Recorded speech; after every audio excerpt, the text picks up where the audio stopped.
Rede Amigo Espírita, divulgando, instruindo e unificando. Muito bem. Célia Diniz está conosco na noite de hoje. A Célia é natural da cidade de Pedro Leopoldo, reside atualmente naquela cidade, no estado de Minas Gerais, professora aposentada, oradora espírita, presidente do Centro Espírita Luiz Gonzaga, fundado por Chico Xavier no ano de 1927. A Célia é uma das mães retratadas naquele filme, As Mães de Chico Xavier, de modo que tenho absoluta certeza que para todos nós é uma alegria muito grande recebê-la nesta casa espírita, nesta noite. Passamos assim a palavra a Célia, que todos nós possamos ouvi-la com o nosso carinho, com o nosso respeito, com a nossa atenção. Com a palavra, Célia Diniz. Obrigada, querido. Queridos irmãos, boa noite. Que a paz de nosso Senhor Jesus Cristo esteja em nossos corações. É uma alegria muito grande estar aqui com vocês em Auriflama, ser recebida aí pela dona Guiomar, não é? Na pessoa de quem eu abraço todos vocês, enquanto eu procuro aqui o apontador do PowerPoint que sumiu na bolsa. Bom, nós estamos aqui para falar de perdas. E é interessante vocês saberem o quanto a nossa doutrina espírita é extremamente consoladora, no sentido de que as pessoas encontram respostas que não encontram em nenhum outro lugar, em nenhuma outra filosofia. E quando as pessoas, diante das perdas, se deparam com o que a doutrina tem para ensinar, a gente vê o brilho nos olhos aparecerem.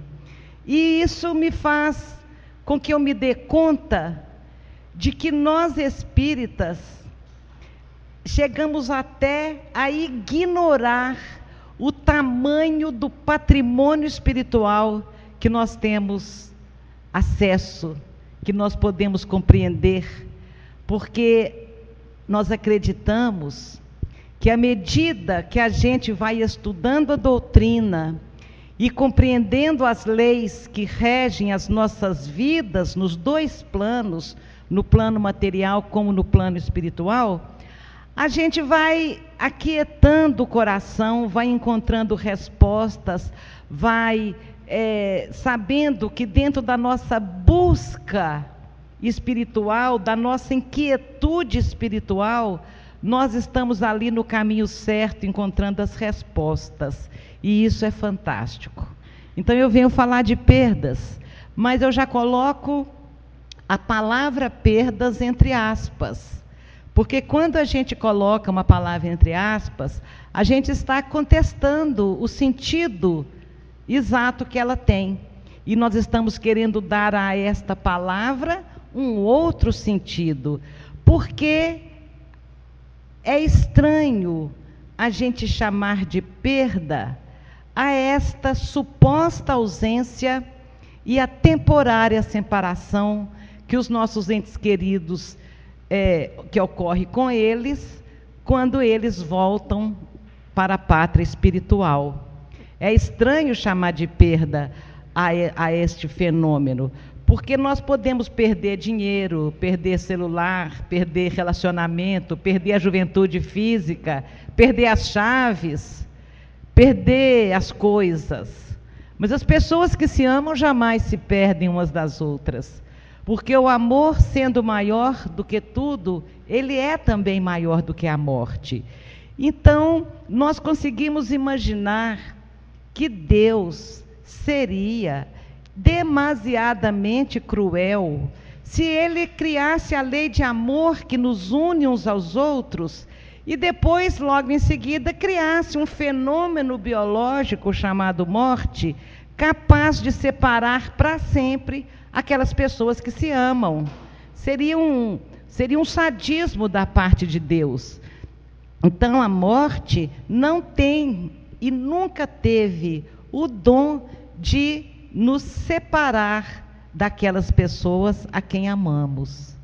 E quando a morte surge na nossa família, que ela vem ceifar do nosso relacionamento os nossos entes queridos, nós somos levados, por uma questão até de sobrevivência, a ter uma visão espiritualista daquela questão.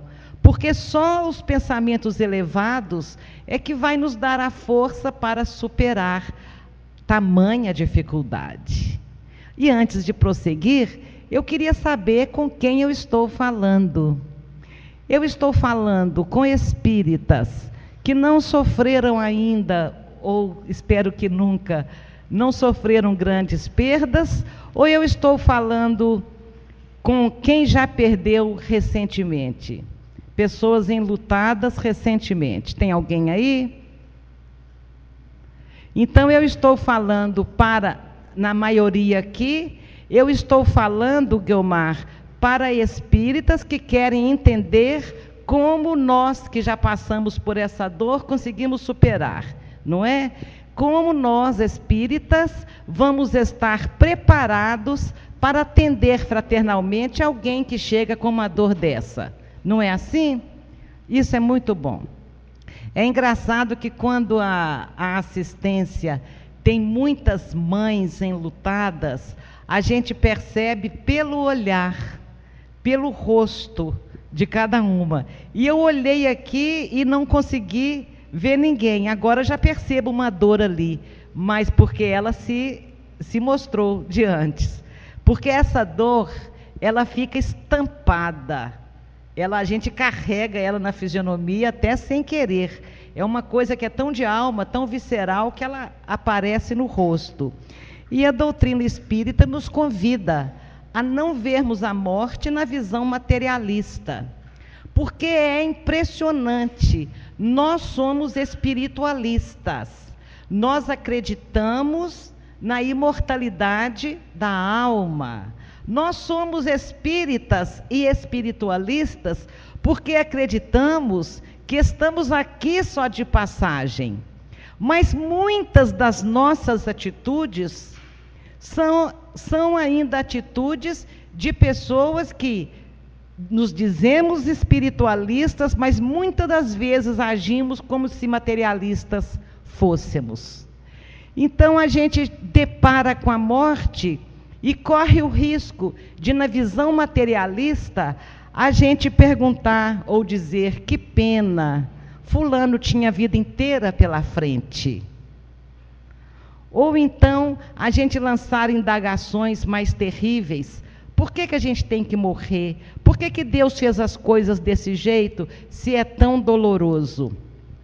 Então a doutrina espírita traz respostas incríveis para essas indagações, respostas cheias de esperanças e de certezas. Por exemplo, a pessoa tinha a vida inteira pela frente. É o que se lamenta na maior parte das vezes quando vê crianças ou jovens partirem. E aí nós perguntamos: quem somos nós na verdade? Quem somos nós? Nós somos um corpo que é provável que tenha um espírito ou uma alma, ou nós somos espíritos que estamos ocupando este corpo momentaneamente? Essa questão é fundamental para a nossa compreensão. Porque se nós somos imortais, nós não podemos ter esse corpo que termina, que acaba. Se eu sou imortal, todo mundo se acha imortal aí? Tem alguém aí que não se acha imortal?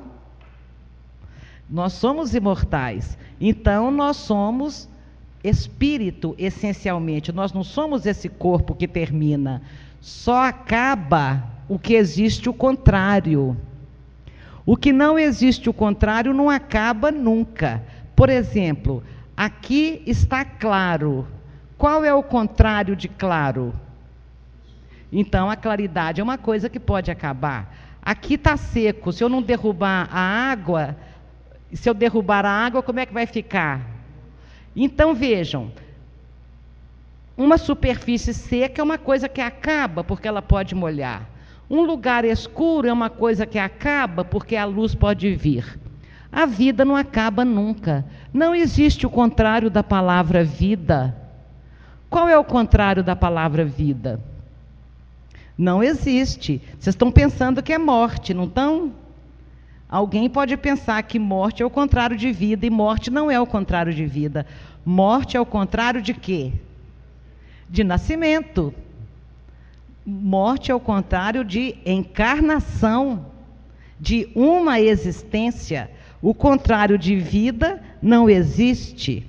Então, a vida é uma só. Está escrito na Bíblia. E é de fato. A vida é uma só. Ora nós estamos no corpo, ora nós estamos fora do corpo. E nesta única vida, eu vou vivendo várias existências, ora no corpo, ora fora do corpo. Então é interessante a gente lembrar que o Papa João Paulo II, na década de 80, foi de uma humildade linda. Ele disse: sabemos que existe vida após a morte, mas não sabemos como ela é. Então o Papa ia a público e dá uma notícia assim: não sabemos como é a vida após a morte. Quer dizer, a igreja começava a abrir mão dos conceitos tão estranhos pregados até então, da sorte futura e etc. O Papa confessa: sabemos que existe vida após a morte, mas nós não sabemos como ela é. Eles não sabem como ela é, mas nós espíritas sabemos. Nós sabemos porque foram os próprios espíritos dos que viveram aqui na Terra e que estavam vivendo após a morte, é que voltaram e nos contaram. E nos contaram como é esse plano espiritual.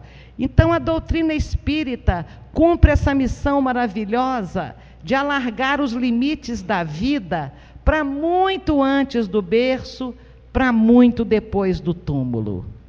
A minha vida começou quando eu fui criada. Eu, espírito, fui criado há milênios e vai existir por toda a eternidade. E de vez em quando Deus nos oferece um corpo físico para essa passagem por aqui. E essa passagem é o tempo variado para cada um, como nós todos já sabemos. E cada um vem para cumprir uma etapa desta vida eterna numa existência. E nós trazemos a nossa programação, as nossas tarefas, os objetivos para cada encarnação, para cada etapa. Então a gente não teve outra vida e não teremos uma vida futura. A vida é uma só. Aceitamos dentro da própria codificação, a gente vê essa expressão vida futura, vidas passadas, mas a rigor, existências passadas, porque senão eu não vou conseguir compreender que a vida é única e eterna. E Chico Xavier costumava brincar que a gente pode escapar da morte 1000 vezes, mas da vida não tem como escapar. A gente está vivo para sempre. E a morte, então, é apenas isto. Apenas esse momento, essa transição, essa mudança de plano. Um pequeno instante no longo caminho da vida. Ela é vírgula. Ela não é nunca um ponto final. Ela é uma transição. Onde a gente sai da vida eterna e volta para a vida eterna. Então, quem não está familiarizado com essas questões que o Espiritismo também preconiza, pode achar que nós estamos falando da morte como falamos de um simples mudar de cidade, um simples mudar de roupa. Não, nós estamos falando da morte compreendendo perfeitamente que este fenômeno, por mais normal que seja, é algo extremamente doloroso de se passar. Nós não estamos aqui excluindo a existência de sentimentos muito fortes, avassaladores, que violentam a nossa sensibilidade. A gente não está aqui dizendo que não dói. Os próprios espíritos superiores nos dizem que esta é uma das maiores dores que nós podemos encontrar aqui na Terra. E não é a pior dor que pode ser encontrada. Depois, no final, se der tempo, eu falo de uma dor muito pior que essa. Então, a morte, a despedida, é algo extremamente doloroso, principalmente se foi traumática a partida do familiar, se foi uma doença muito rápida, uma morte súbita, se foi por acidente, por violência, onde não teve aquela doença longa ou envelhecer natural, onde cada um pode ter tempo de ir construindo aí o sentimento de luto. Quando a morte pega de surpresa, é mais difícil ainda e nos violenta mais ainda. Quando é por suicídio, então nem se fala. Porque pior do que o nosso ente querido morrer, é ele querer morrer. Traz sentimentos devastadores de fato. Então, o próprio Emmanuel é capaz... Por que não está passando, hein? Será que alguém poderia ficar ali, então eu dou um sinalzinho? O próprio Emmanuel nos mostra ver a névoa da morte estampar-se inexorável na fisionomia do que amamos e dar-lhes o adeus indescritível é como despedaçar a própria alma e prosseguir vivendo. Emmanuel ele chega a ser poético nisso aí, né? Ele compreende perfeitamente que a gente sente a alma despedaçada. E o pior de tudo é que a gente tem que continuar vivendo em pedaços, partida, né? Ferida de morte. Então eles reconhecem. Aí fala, bom, se é tão doloroso, por que Deus criou as coisas dessa forma? Por que a gente tem que morrer? Por um motivo muito simples. Nós somos seres espirituais. Nós não somos seres humanos, sabiam? Nós não somos seres humanos. Nós estamos seres humanos. Igual eu não sou de São Paulo. Eu sou de Minas Gerais. Eu estou em São Paulo. Mas eu não sou de São Paulo. Então, nós não somos seres humanos, nós estamos seres humanos. Porque, na verdade, nós somos seres espirituais, fomos criados lá no mundo espiritual, lá é a nossa casa, então, morrer é voltar para casa. Nós somos seres espirituais, vivenciando uma experiência humana, e não o contrário. Quando você entra naquele êxtase, você fala, vivi uma experiência espiritual. A gente é um ser espiritual. Por isso que morrer é voltar para casa. Quando meu filhinho caiu da garupa da bicicleta da babá em 83, ele tinha 3 anos, e eu já era espírita, nasci numa família espírita. O meu pai trabalhou com Chico Xavier na Fazenda Modelo, e lá eu conheci o Chico pequenininho ainda. Então eu já conhecia que a vida continuava, que o meu filhinho estava sendo amparado por alguém, que meu filhinho estaria sendo levado para uma colônia, amparado num lugar de crianças. Eu sabia isso tudo. Mas mesmo assim eu ficava pensando se ele não estava chorando querendo a minha presença, se ele não estava sentindo falta de mim. E o Chico, que sempre teve o dom de ler os nossos pensamentos, uma das primeiras coisas que ele me disse foi: seu filhinho foi rever os velhos novos amigos. E aí então cai a ficha. Gente, ele voltou para o lugar de onde ele saiu. Ele voltou para a família espiritual, de onde nós todos saímos um dia. Ele está em casa. Lá, logo, logo, ele vai reencontrar os novos afetos. Ele estava simplesmente voltando para o lugar de onde ele tinha saído. Com certeza lá ficou alguém preocupado. Nossa, será que ele não vai sentir minha falta? Não. porque os afetos estão por todo lado, né? E a gente mergulhado nesse corpo de carne, onde o cérebro limita todas as potencialidades da nossa alma, a gente perde essa nossa percepção de seres espirituais, a gente perde a nossa dimensão espiritual. E tem uma outra coisa que a gente perde, mas perde feio. Perdemos a noção de onde saímos. E nós saímos de Deus. Toda a nossa caminhada, essa peregrinação de 40 anos pelo deserto, essa peregrinação é a nossa caminhada evolutiva para voltar para o colo divino de onde saímos. Nós somos filhos de Deus. Meu Deus do céu, ter um pai importante, cheio de coisas boas para nos dar, um pai honrado, um pai maravilhoso aqui na terra, um pai rico, é maravilhoso, é filho de fulano. Todo mundo fala, ó fulaninho, o diminutivo até falado até mais carinhoso, né? Aquele ali é Juninho, o pai dele é o dono daquela empresa, e é bom ele se refestela naquela situação cômoda de ser filho de alguém muito importante, né? E a gente é filho de Deus. A gente é filho do dono do mundo.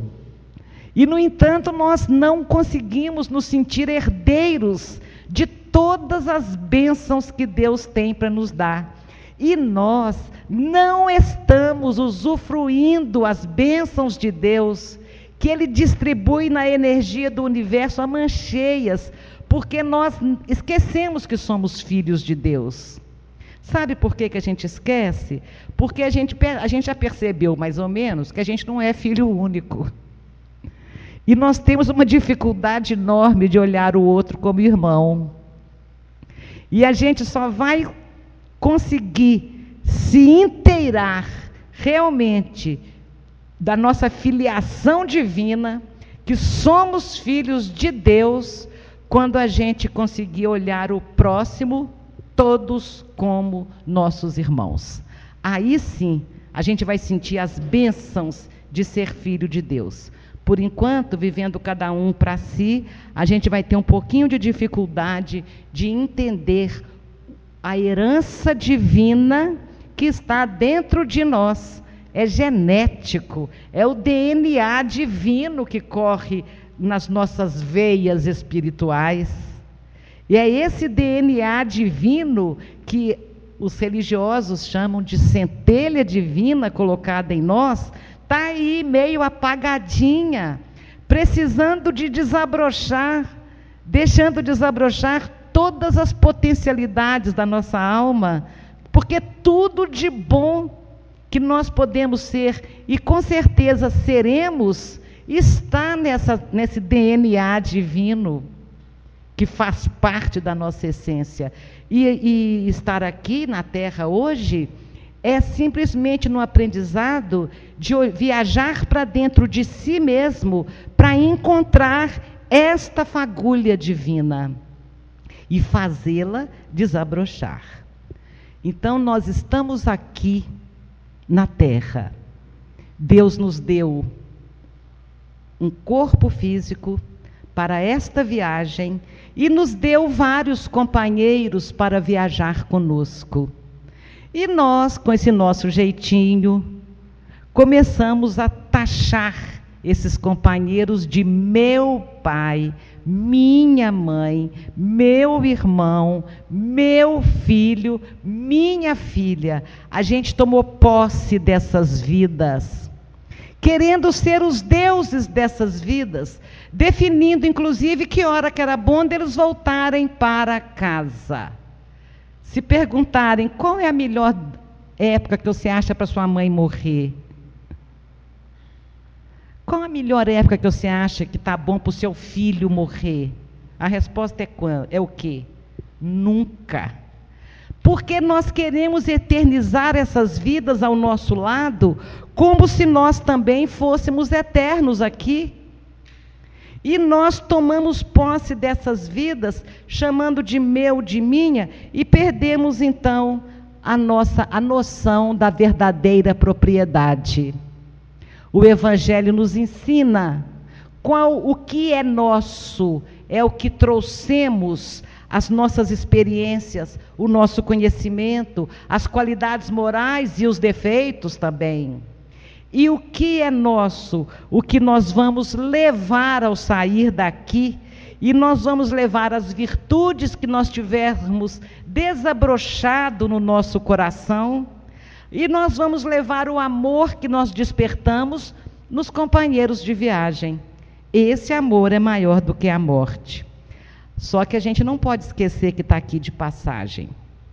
Então, nós vamos perceber que, por exemplo, no caso das crianças, uma criança que retorna ao mais além na primeira infância, quase sempre é um coração profundamente dedicado ao teu progresso espiritual, que apenas regressou ao teu convívio doméstico, a fim de acordar-te para as realidades da alma, através da saudade e do amor. O que Emmanuel está dizendo aí? Emmanuel está dizendo aí que, muitas das vezes, espíritos muito ligados a nós, renascem em nossos lares, para viverem 3 anos, 12 anos, 20 anos, 30 anos, e eles esperam que a partida deles sirvam para despertar em nós os verdadeiros valores que devem reger as nossas vidas. E a dor sempre faz isso, desperta na gente alguma coisa, porque ninguém sai de uma grande dor do mesmo tamanho. Ou você aprende e cresce, ou empaca na rebeldia da não aceitação e adoece, paralisa tudo e para tudo. Então, esta questão de nós compreendermos que esta dor tem uma grande função de nos despertar, é onde a gente recebe aquele convite para que possamos nos melhorar.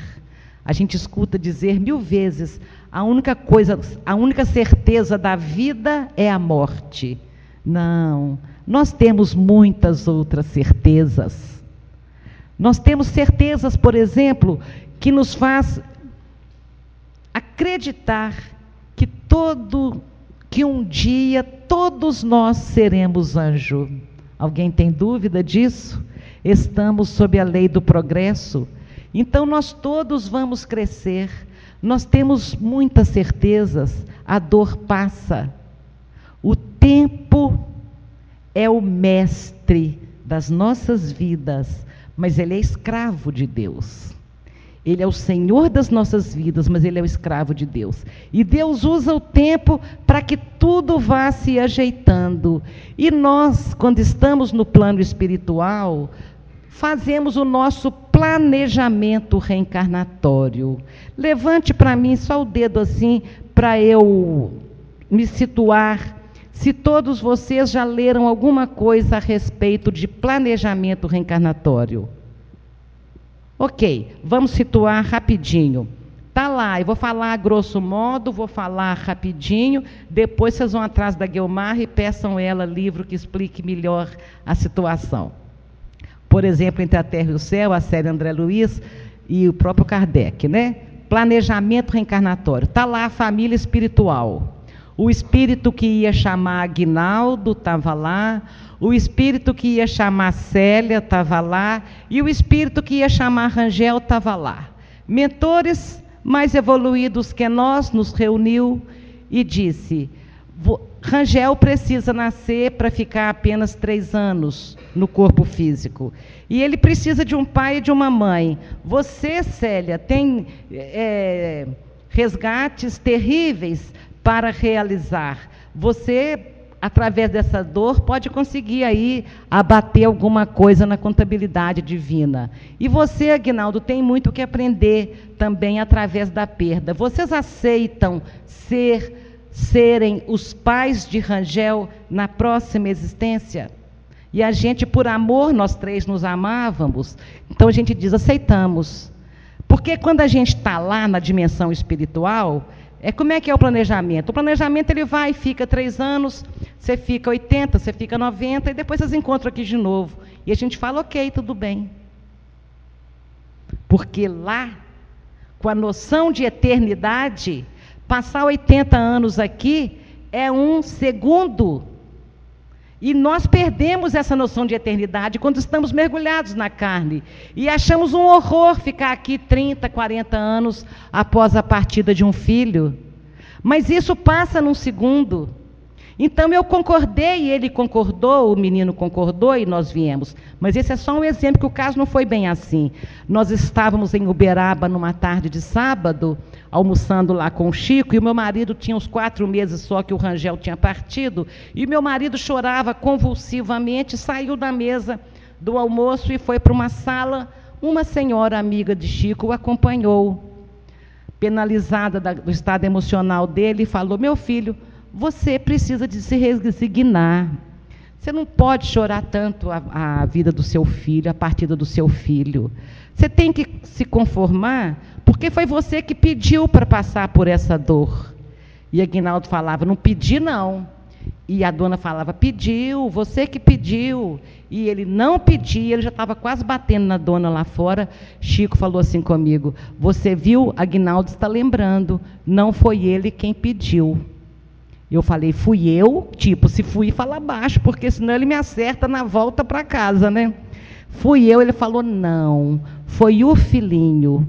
Foi o filhinho que pediu, porque ele sabia do imenso amor que une ele e o pai. E ele sabia que a partida dele deixaria uma dor tão profunda que o pai, através da dor, acordaria para as realidades do amor.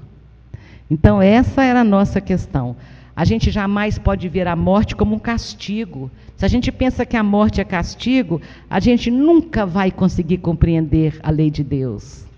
E nós espíritas precisamos de estudar muito mais sobre essas leis, porque nós não podemos entender esse Deus intervencionista que faz um jogar o carro em cima do outro, que joga um avião com 200 pessoas no chão, que bota fogo numa boate com 240 jovens lá dentro. Não é esse Deus que nós aprendemos.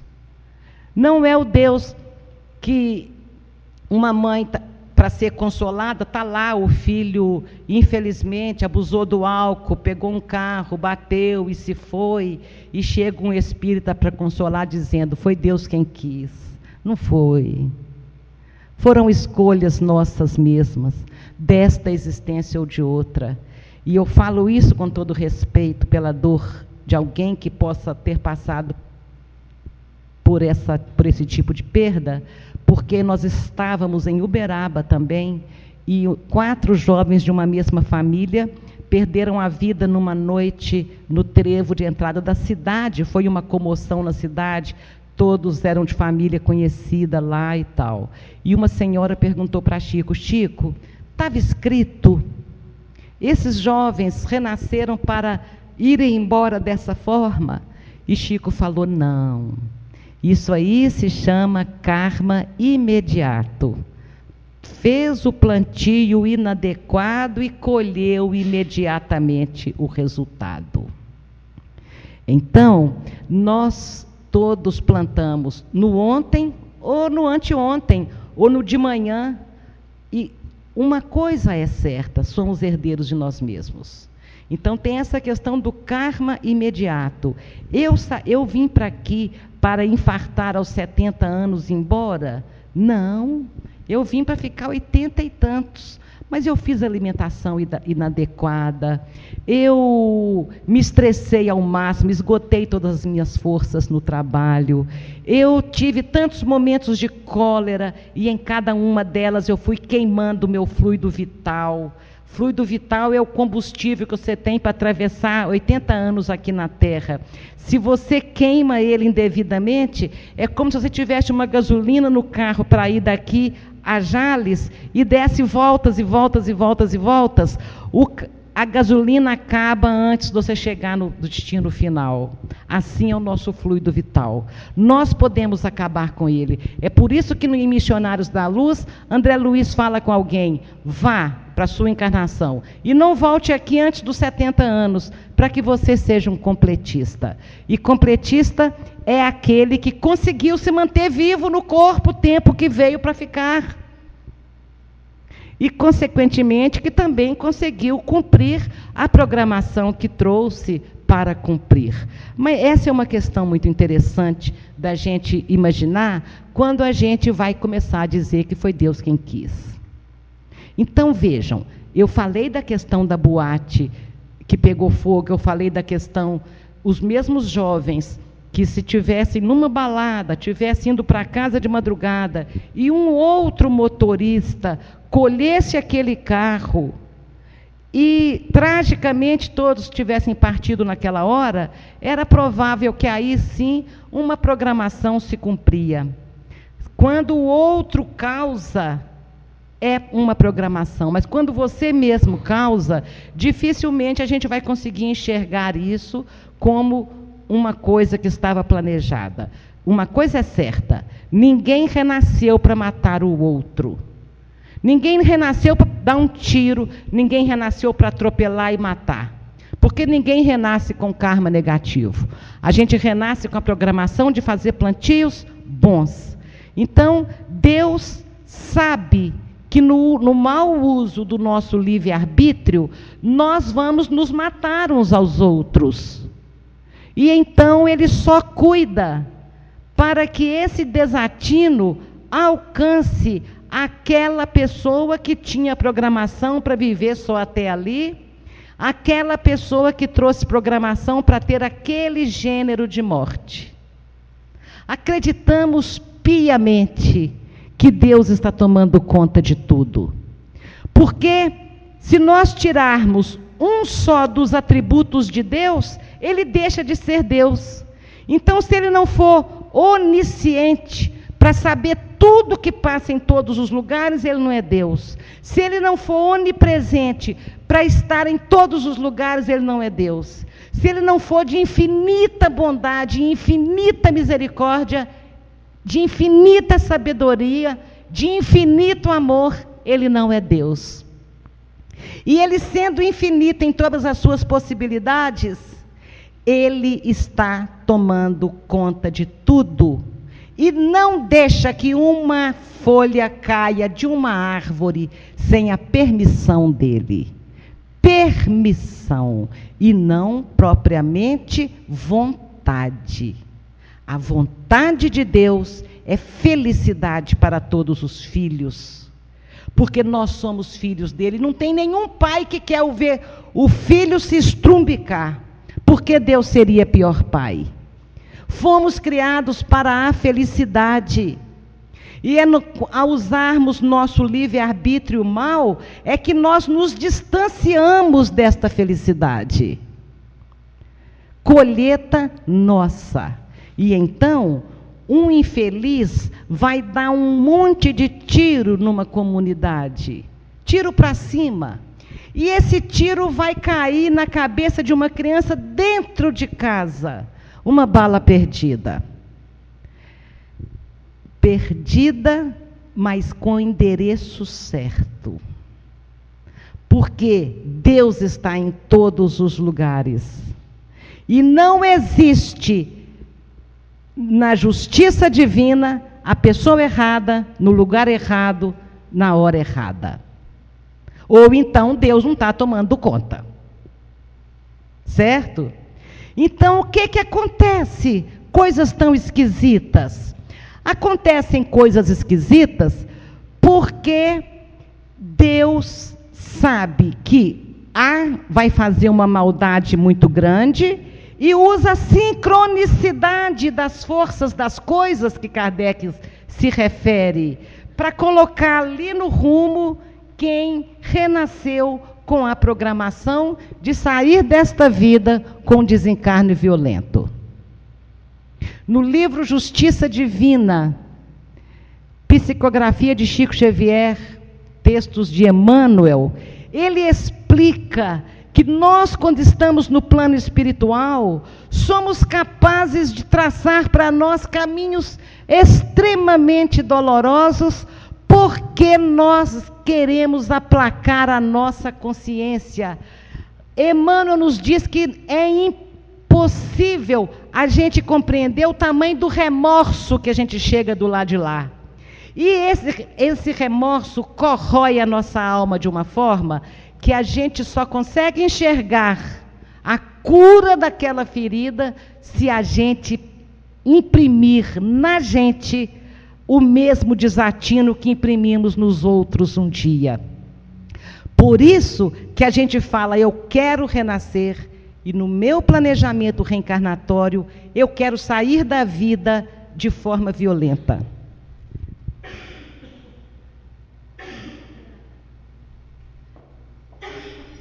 Eu estou um pouquinho gripada.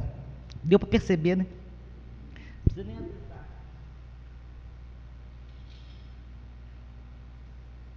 Então, a gente faz essas escolhas dolorosas. Essas escolhas de sair da vida com um tiro, com uma facada, com um atropelamento. São escolhas que nós fazemos. Ninguém pode ensinar caminhos que não haja percorrido, disse o ministro Calderaro a André Luiz nesse livro, No Mundo Maior. É um livro belíssimo.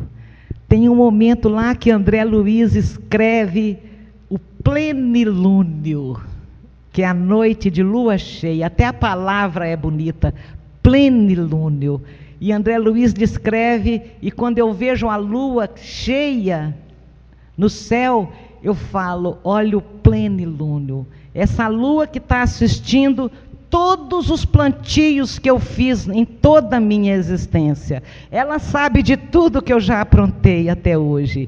E ela continua aqui hoje assistindo a dor da minha colheita. Mas aquele plenilúnio, de uma certa forma, me traz paz. Porque a natureza está cheia de tudo que a gente precisa. Eu não estou ensinando nenhum caminho para ninguém, porque o caminho de superação de luto, o caminho de superação de mim mesma, é um caminho que eu ainda estou percorrendo. Eu não percorri esse caminho ainda. Mas, de qualquer forma, agradeço profundamente aos meus pais que me proporcionaram um berço espírita e que me proporcionaram a convivência com Chico Xavier.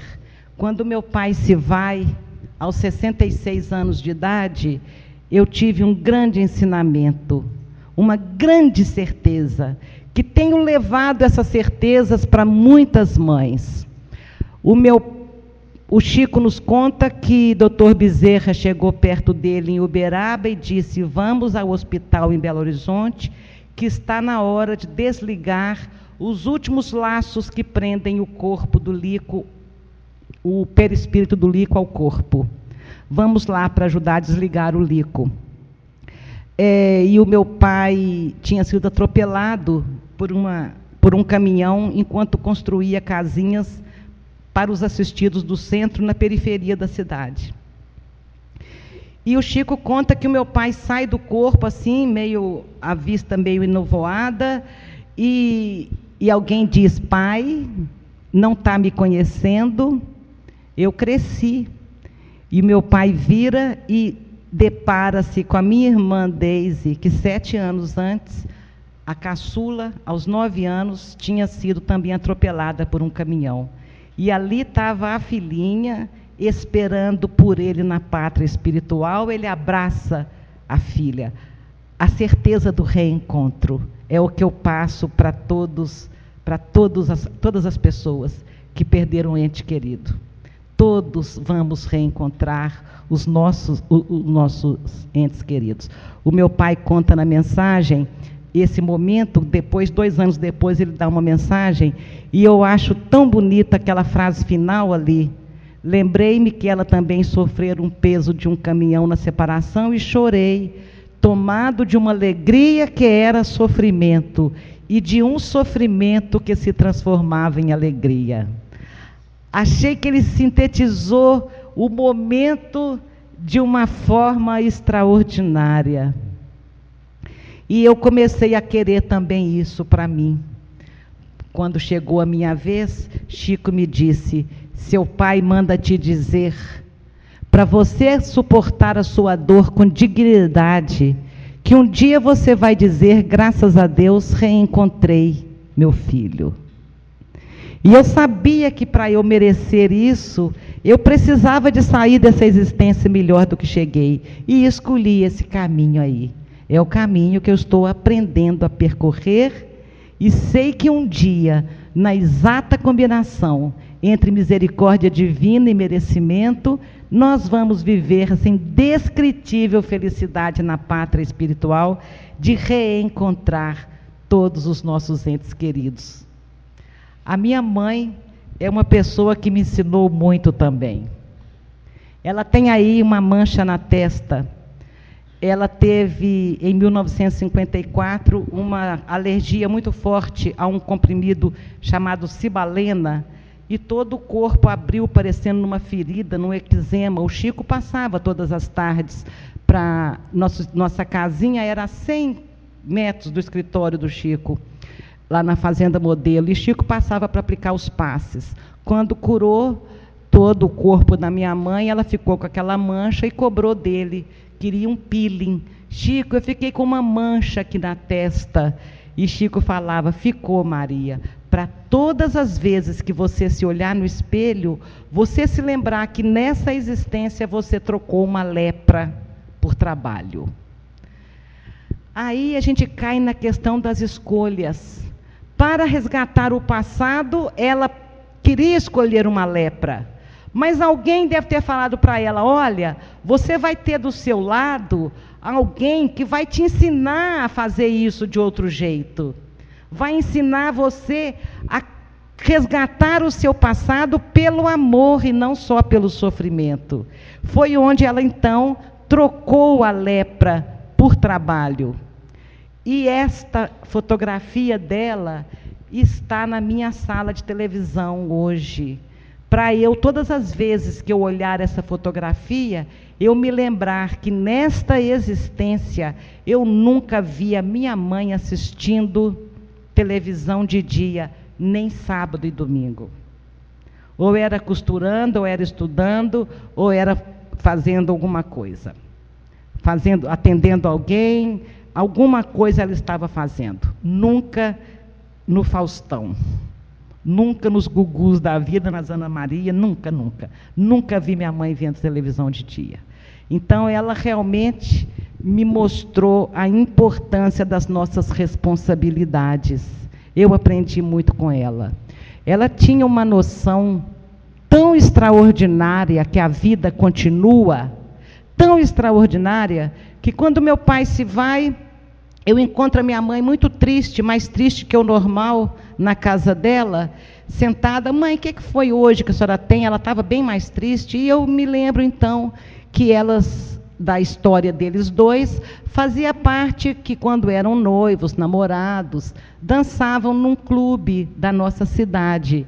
E neste clube, naquela época, se você dançasse 3 vezes com a mesma moça, era um compromisso sério de namoro. E meu pai havia dançado com uma moça muito bonita, Josefa, que morreu aos 22 anos. Aí eu volto lá para a sala da minha casa, minha mãe, viúva, recente, e encontro-a muito triste. O que a senhora está tão triste, mãe? Ah, não sei não, estou aqui pensando, aposto que Lico está lá com Josefa. Então, ela acreditava realmente na continuidade da vida, né? Acreditava. A gente ia a Uberaba, pai não dava mensagem, porque falava, Chico dizia: Lia, Lico esteve aqui, mandou te dizer que está tudo bem, mas ele não quis ocupar o espaço de tantos jovens querendo falar com suas mãezinhas. Está tudo bem. Minha mãe ia embora. Daí 6 meses, minha mãe voltava. A mesma prosa: olha, Lia, Lico esteve aqui, até falou que você viria, mas ele não vai escrever por isso, isso e isso. Na 3ª vez, no caminho de casa, minha mãe diz: Lico deve estar mesmo com Josefa, não tem nem tempo de escrever uma carta para mim.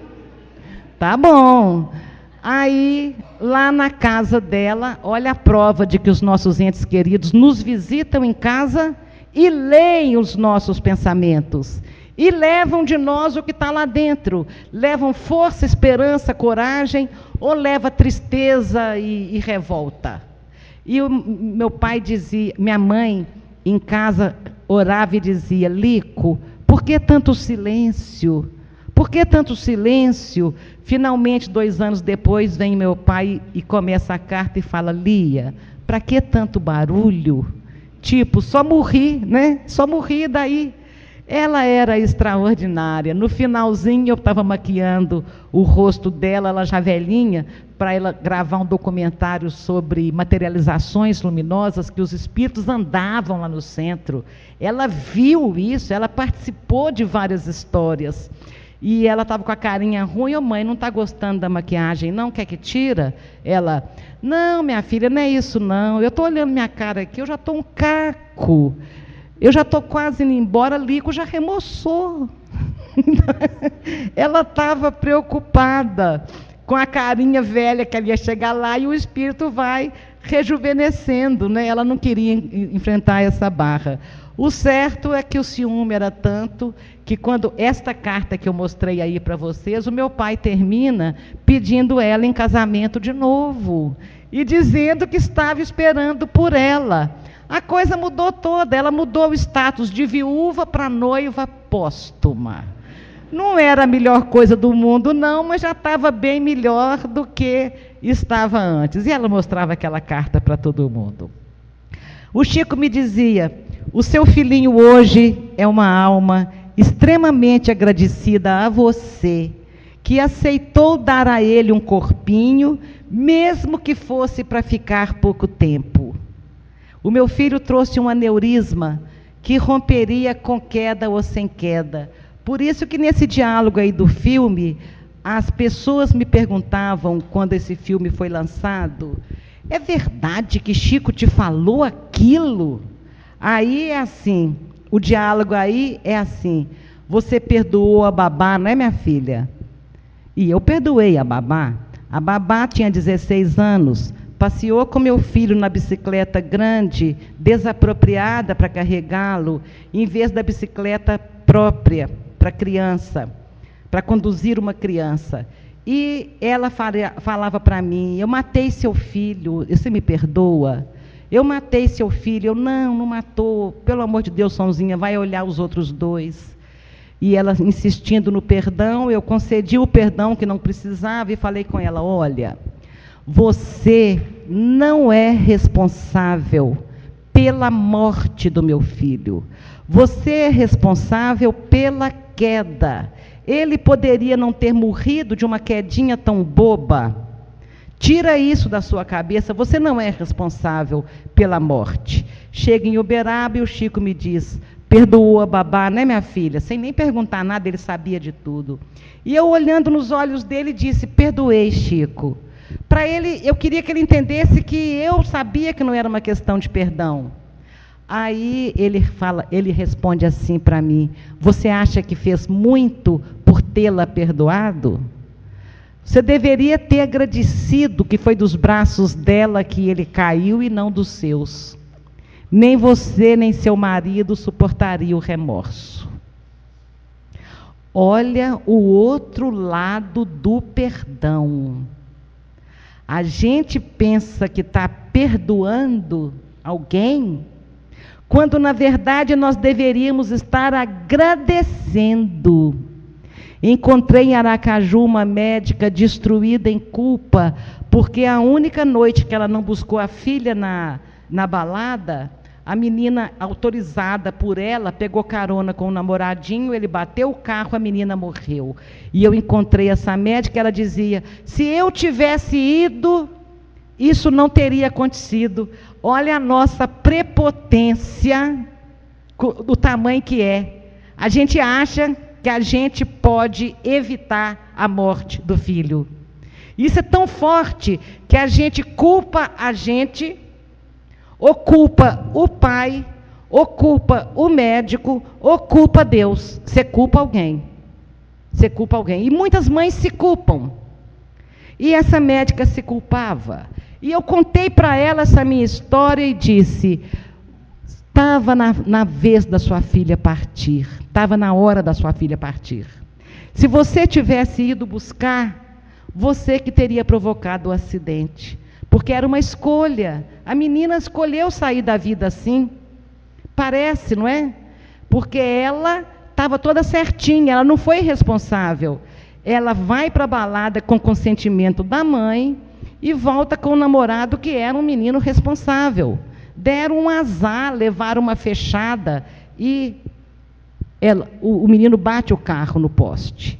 E eu pude garantir para a médica: sua filha é filha de Deus. Você estava ocupada no plantão, mas Deus não fica ocupado a ponto de não olhar os seus filhos, não. Então agradeça o genro que passou pela sua vida só para levar essa culpa com ele. E segue em frente. Então o meu filhinho trouxe um aneurisma que romperia com queda ou sem queda, por volta de 3 anos de idade. E outra certeza que eu passo aos senhores é que ninguém vai antes da hora, a menos que tenha apressado a própria partida.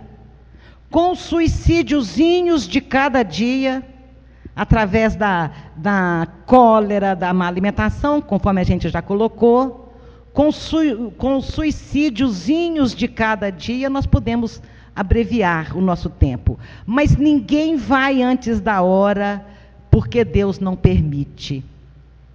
Deus não viola o nosso livre-arbítrio. Quando a gente quer escangalhar a própria vida, a gente vai.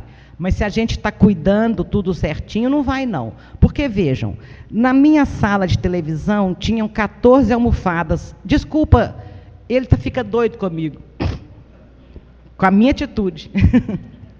Que eu saio do rumo e eu esqueço. Na minha sala de televisão são 14 almofadas, os meus 3 filhos jogavam essas almofadas no chão e ficavam pulando ali em cima. Chico, que nunca entrou, até então nunca tinha entrado na minha casa, porque depois ele me visita na minha casa em Pedro Leopoldo, levando o máximo de amor que ele tinha. Ele nunca tinha entrado na minha casa, e ele descreve a sala de televisão, descreve a brincadeira e descreve que o meu pai, desencarnado há 4 anos, ficava segurando a cabecinha do Rangel para que ela não batesse na parede da alvenaria e ele partisse antes da hora. Se para Deus, uma criancinha de 3 anos, que não tem um passarinho para dar água de responsabilidade aqui na terra, ainda, se para Deus faz diferença partir em abril, em junho ou em agosto, claro que para todos nós faz diferença para Deus a nossa partida. E Ele está cuidando para que ninguém parta antes da hora. Então, nós vamos compreender que nesta vida a bala perdida, os atropelamentos, são injustiças. Existem injustiças, mas não existem injustiçados, porque Deus não permite. Deus está tomando conta de tudo. Ai do mundo por causa dos escândalos, porque é necessário que venham os escândalos, mas ai daquele por quem o escândalo vem. Então, ai do médico que não atendeu direito e o paciente se foi. Ai do motorista irresponsável e embriagado. Ai do marginal que empunhou uma arma e deu tiro para qualquer lado. Ai desses que trazem a dor. Mas essa dor trazida não alcança a quem não está na programação de ser alcançado. Os que trazem esses escândalos, estão se comprometendo diante da contabilidade divina, mas nós estamos sobre a égide das leis de Deus. E essas leis têm a característica do próprio Deus, são eternas, perfeitas e imutáveis. Então, estas leis que regem as nossas vidas. Ninguém renasceu para trazer o escândalo, mas o escândalo existe. O mal não foi criado por Deus, mesmo porque o mal não tem existência própria. Ele é só a ausência do bem. Assim que o bem se faz, o mal acaba. E ele não foi criado por Deus. Então nós escolhemos esses resgates dolorosos. Talvez por isso o Chico tenha me dito que eu era uma pessoa muito privilegiada, porque para mim a dor chegou depois do Evangelho. Mesmo assim, chega rebentando. Mas a gente que sofre com conhecimento de causa, e é isso que as pessoas enlutadas vão encontrar na doutrina, esta consolação, porque elas vão conceber um Deus, elas vão entender um Deus tão justo, tão poderoso e tão bom, que ela vai começar a ter uma outra ótica da sua própria perda e vai analisar, e ela vai encontrar Deus. Porque a coisa mais sensacional dessa doutrina é a gente enxergar Deus através das nossas lágrimas.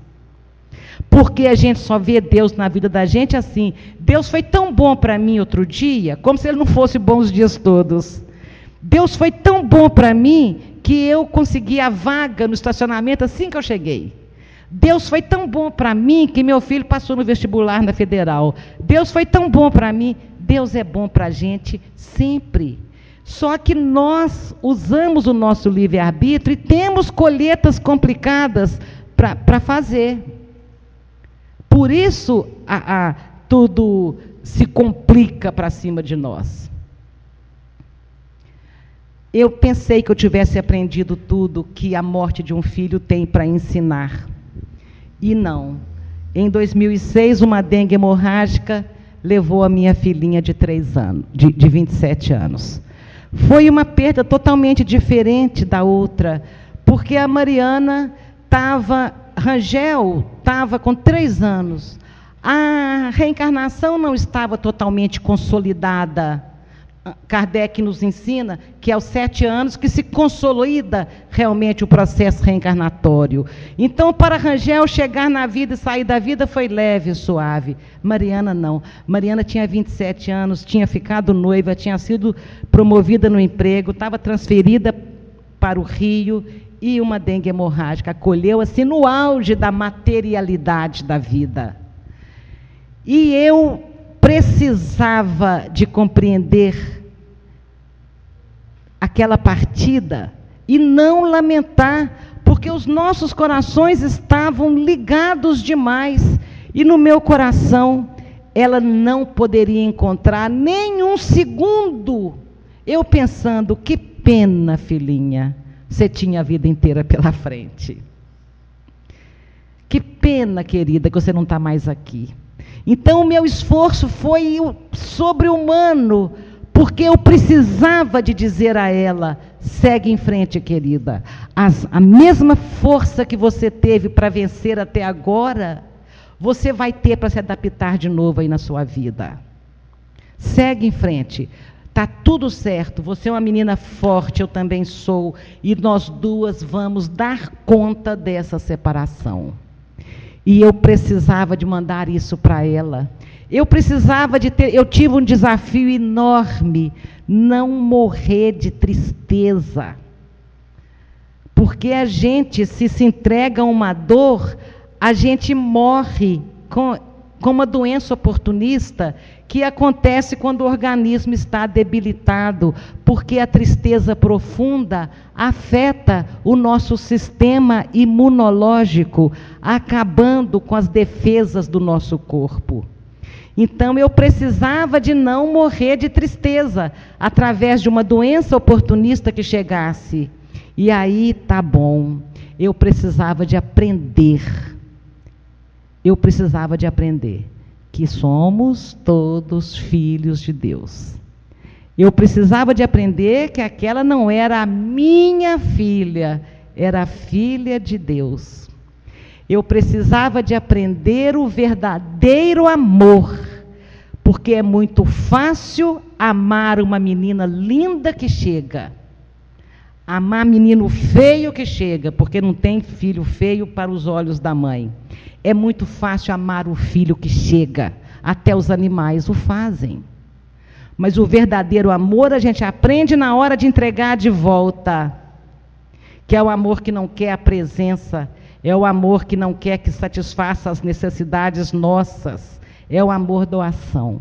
Era isso que eu tinha que aprender e estou tentando aprender ainda. E pude entender por que uma coisa que vinha lá desde a evangelização, que Moisés vem pelejando com a gente, amar a Deus acima de todas as coisas. E eu não concordava. Por que eu tenho que amar a Deus acima do meu pai, da minha mãe, dos meus filhos, dos meus amores? Por que eu devo amar um Deus que eu não sei nem bem como é? Mais do que eu amo esse povo aqui que eu amo. E quando eu tive que entregar a minha filha de volta, eu compreendi. Porque só amando a Deus acima de todas as coisas, só amando a Deus acima do amor que você tem ao próprio filho, que você consegue entregar. E não vira um peso na vida do filho. A sua dor não vira aguilhão perfurando cada centímetro da alma de um filho. Foi isso que eu tive que aprender. Então é amar a Deus sobre todas as coisas. Foi o grande aprendizado. O homem se eleva em oração e Deus se inclina em misericórdia. Sem segurar na mão de Deus não é possível. E todas as vezes que a gente orar, a gente está se elevando em oração. E Deus se abaixando em misericórdia. E a força que nos chega dos planos siderais é algo que ninguém conhece. Porque as pessoas falam assim, eu não daria conta de perder um filho. E eu costumo brincar, Deus não desperdiça força com quem não está precisando. Se o seu filho está com você, para que ele vai te dar a força agora de não perdê-lo? Ele vai te dar a força se você precisar dela. Porque todas as vezes que nós precisamos, o almoxerifado divino está lotado. É só bater na porta. O meu outro grande motivo era o meu filho mais velho. Ele já estava sofrendo o suficiente a partida da irmã, que era amiga, eles tinham 1 ano e 4 meses de diferença um do outro, a mesma turma de amigos. E no meu aniversário, no Natal, no Dia das Mães, é natural, é comum as mães se fecharem na própria dor. Não quero Natal, não quero aniversário, não quero Dia das Mães. E o meu filho se aproximava de mim, olhava nos meus olhos, e ele queria encontrar um pingo só de alegria, porque ele estava ali do meu lado. E não era justo a dor da ausência ser maior do que a alegria da presença. Todos eram filhos. E foi sorrindo para ele, para que ele se sentisse um pouco melhor, foi esquecendo a minha dor para sorrir para ele, que eu aprendi a sorrir para a vida de novo, e ver que a vida é bela, e continuava bela. O corpo machucado descansa nas mãos de Maria. Ela chora um pranto silencioso que atravessa o tempo e consola até hoje outras mães que veem seus filhos crescerem para um mundo impiedoso, para uma violência cruel. Esta é a maior dor do mundo: perder o filho para a vida, perder para as drogas, perder para a insanidade que está aí sumida, espalhada pelo mundo. Uma pessoa da minha cidade chegou para mim 3 meses após a partida da minha filha e me disse: minha dor é maior do que a sua. E eu aprendi com Chico Xavier que quando você está com a perna amputada, você não tem o direito de menosprezar a dor de quem está reclamando a unha encravada. E eu concordei com ela. Mas quando ela me expôs, eu concordei de fato. Ela disse: minha filha se droga. Tem 3 meses que eu não sei onde ela está. Se ela está se prostituindo para drogar, se ela está traficando para drogar, ou se ela está morta por dívida de tráfico.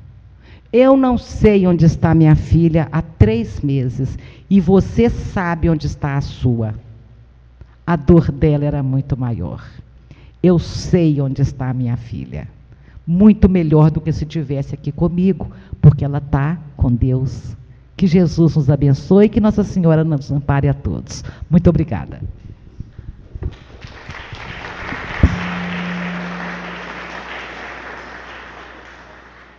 Rede Amigo Espírita, uma ferramenta de união, interação e divulgação do movimento espírita. Acesse www.redeamigoespírita.com.br e confira nosso acervo disponível. Rede Amigo Espírita, divulgando, instruindo e unificando.